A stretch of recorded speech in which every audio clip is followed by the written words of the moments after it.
Boa noite, queridos irmãos e irmãs. Estamos aqui mais uma vez para fazer o Evangelho da Casa Espírita Eulália Nogueira.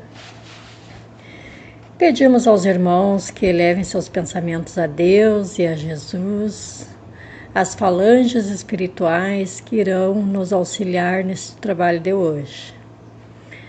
Senhor, com muito amor em nossos corações, estamos reunidos mais uma vez, aqui nesta hora de oração, de prece e de estudo do Evangelho segundo o Espiritismo. Com muito amor, te pedimos permissão para abrir os trabalhos de hoje. Graças te damos, Senhor, e que assim seja. Capítulo de hoje, capítulo 26, dai gratuitamente o que recebeste gratuitamente. Preces pagas, item 3. Ele disse, em seguida aos seus discípulos, na presença de todo o povo que o escutava: guardai-vos dos escribas que ostentam passeando com longas túnicas, que gostam de ser saudados nas praças públicas, de ocupar as primeiras cadeiras nas sinagogas e os primeiros lugares nas festas, que, sob pretexto de longas preces, devoram as casas das viúvas. Essas pessoas receberão, por isso, uma condenação mais rigorosa. São Lucas, capítulo 20, versículo 45 a 47. São Marcos, capítulo 12, versículo 38 a 40. São Mateus, capítulo 23, versículo 14. Item 4. Jesus disse também: não façais pagar as vossas preces, não façais como os escribas, que sob o pretexto de longas preces devoram as casas das viúvas. Quer dizer, abarcam as fortunas.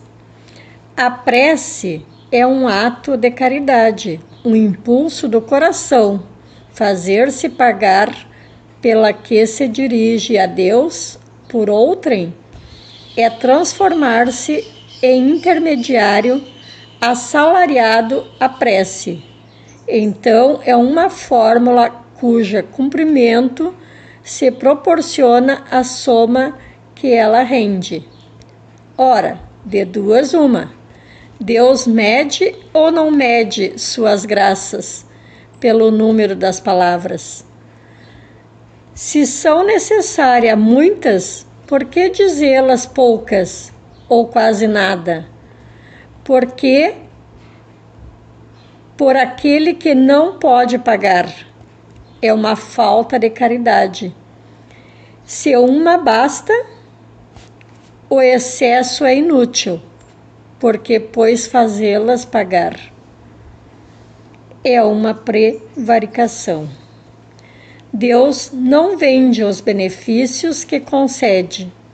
Por quê? Pois aquele que não é mesmo seu distribuidor, que não pode garantir a sua obtenção, faria pagar um pedido talvez sem resultado. Deus não pode subordinar um ato de clemência, de bondade ou de justiça que se lhe solicita de sua misericórdia a uma soma em dinheiro. De outro modo, disso resultaria que, se a soma não fosse paga ou fosse insuficiente, a justiça, a bondade e a clemência de Deus seriam suspensas, a razão o bom senso, a lógica dizem que Deus, a perfeição absoluta, não pode delegar a criaturas imperfeitas o direito de pôr preço em sua justiça. A justiça de Deus é como o sol, que está para todos, para o pobre como para o rico. Se considera imoral traficar as graças de um soberano da terra, seria lícito vender as do soberano do universo? As preces pagas têm um outro inconveniente. Aquele que as compra se crê o mais frequentemente dispensado de orar, porque se considerou quite quando deu a seu dinheiro. Sabe-se que os espíritos são tocados por meio de pensamento daquele que se interesse por eles. Qual pode ser o fervor daquele que encarrega um terceiro de orar por ele, pagando? Qual é o fervor desse terceiro quando delega seu mandato a um outro, este a um outro, e assim por diante? Não é reduzir a eficácia da prece ao valor de uma moeda corrente? Bem, meus amigos, meus irmãos, fazer a prece a um irmão é natural que ela sempre seja de puro coração. Há aqueles irmãos que aprenderam, todos nós aprendemos quando criança, a prece da Ave Maria, do Pai Nosso, que são as primeiras preces, né, que foi consolidada lá nos anos de Cristo lá. Então, todo mundo que sabe fazer, são orações válidas, são orações muito fortes, que nos auxiliam muito sempre. Mas também a espiritualidade nos ensina que a prece que sai do nosso coração, ela é tão importante quanto a Ave Maria, quanto o Salve Rainha, quanto o Pai Nosso, né? Ela é tão valiosa a Deus como qualquer uma outra prece, seja ela decorada ou não. Mas também sabemos que há irmãos que por momentos, infortúnios de suas vidas, não conseguem fazer prece e aí pedem, né, em oração, nas igrejas, nas casas espíritas, colocam o nome de suas famílias que estão doentes em pedido de oração, porque às vezes eles estão tão atordoados que não conseguem concluir a prece. Então é importante pedir a quem, né, pode fazer, mas essa prece ela tem que ser feita de coração. Nós não podemos cobrar por uma prece, seja pela saúde de um irmão, seja para que um irmão consiga um melhor emprego, seja por qual for o motivo que ele venha a você pedir uma prece, pedir um auxílio, né? De repente me ajuda a orar, né? Tem muita gente que pede, me ajuda a orar porque eu não sei. É comum acontecer isso e é comum nós ajudarmos, mas todo aquele que cobra, com certeza pagará um alto preço com Deus. Deus irá julgar se foi certo, se foi errado. Certamente é errado, nós sabemos disso que é errado, né? Porque Jesus, ele nos ensina a ajudar, ele quer que nós auxilie todos aqueles irmãos menos favorecidos, seja de qual for o modo, porque às vezes a pessoa é rica em dinheiro, mas ela não consegue saber por onde começar a fazer uma prece, porque ela não foi instruída para isso. Então, cabe àquele que sabe um pouquinho ensinar aquele que não sabe nada. Isto também é prece. E fazer o auxílio de coração aberto, ele tem muito mais valor a Deus do que aquele que recebe uma barganha, que recebe algo em troca.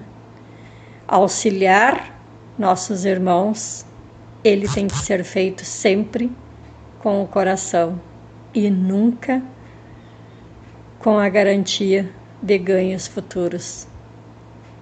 Sabemos que existem irmãos que fazem isso, mas na casa espírita, nas doutrinas espíritas de Allan Kardec que estudamos, isto não é conveniente, não é permitido, porque nós sabemos que Jesus, ele nos ensina a fazer o bem sem olhar a quem, sempre. Meus irmãos, a lição de hoje era o que tínhamos.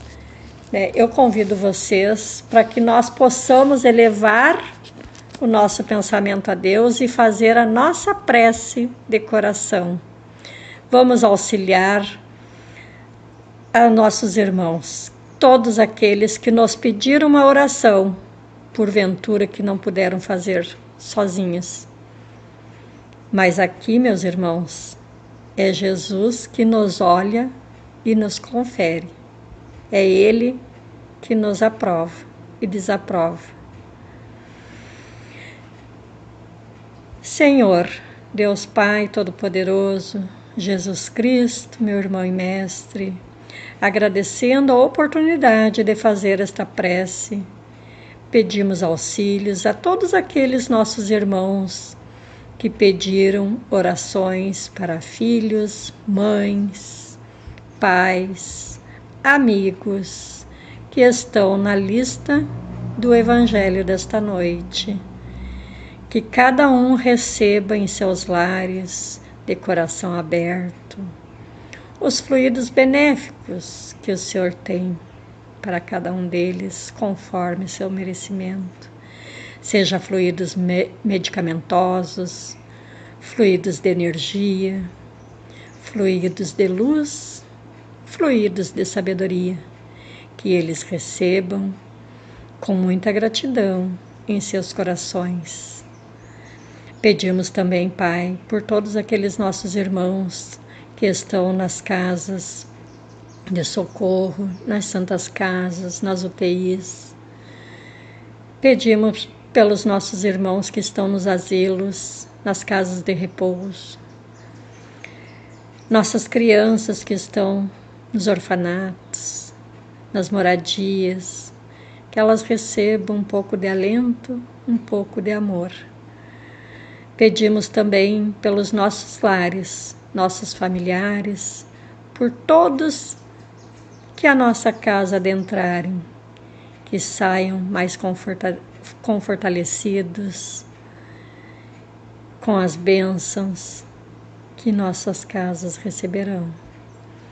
Senhor, agradecemos também e pedimos uma oração para todos aqueles irmãos que fizeram a passagem, que eles recebam no plano espiritual toda a ajuda necessária, que eles recebam o conforto e o atendimento conforme seus merecimentos.